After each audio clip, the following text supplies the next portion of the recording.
Hey, this is Matt again here, just showing how to replace this ball joint on the Volkswagen Beetle.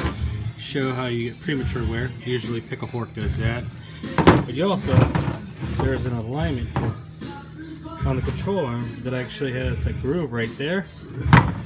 It's actually, the mark is right here, and the notch is right here. So what it's going to do, it's going to prematurely wear out your frickin' ball joint, because the way this suspension, let me zoom out so I can see, the suspension rolls up and down perfectly straight off the torsion bar, perfectly straight up and down, doesn't move. So your ball joint pivot has to be perfectly straight, aligned with it, aligned with, say, the line. So if you move it over to here, you're actually going to jack the ball joint, and I'm actually going to rip it apart, rip the freaking boot because it's already stupidly ripped. And what's going to happen? You're going to prematurely wear out your frickin' ball joint. Crush it here and crush it there, because the ball joint is supposed to spin from here to here, but your suspension rolls from here to here. So what's going to happen is it's going to bind there, and destroy your fucking ball joints. So be smart, people. Pay attention.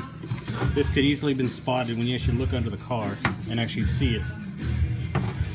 Your suspension only travels this way. It rotates. That's all it does. It rotates with your ball joint alignment. Your spindle will rotate on the pivot of the ball joint, inside the ball joint in here when it gets clamped tight. But and when it articulates and hit your suspension, it's only going to move from here to here. Bind there, bind there. There's more alignment here. There's more alignment here because that's the way it's supposed to be. It's supposed to be freaking this way with this line. When you press it, you rip the boot off anyway, so you don't destroy the boot. And you put the boot back on, but this aligned here needs to be here. So heads up, people, just pay attention to what you're doing, and you can actually make shit happen. Common failure. There's a mark there. I just replaced this one here, which it has two marks because the eccentric is here and here, and it needs to be lined up with that mark, which is straight parallel opposite of this line. This line comes this way, suspension rotates up and down. This needs to be articulated this way and this way for your ball joint for the most amount of play. The most amount of play, most amount of articulation, whatever you want to call it, but it needs to be lined up with the mark. Press, nice. And then I'm going to paint these and everything else. Try not to F up too much of this, because this is actually the internal bearing race. So you don't want to jack that up too much, it's usually fixing in grease.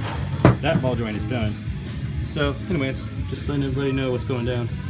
I'm going to send this to the owner so he can figure out what I'm doing, because these weren't actually done correctly and they're jacked up. That's why we got new ones. We press in all new ones and put in the garbage bag just so all the grease and everything else just doesn't get all over the trunk of my car when I'm taking it over the press. But anyways, this is Matt. I'll talk to you later. Bye.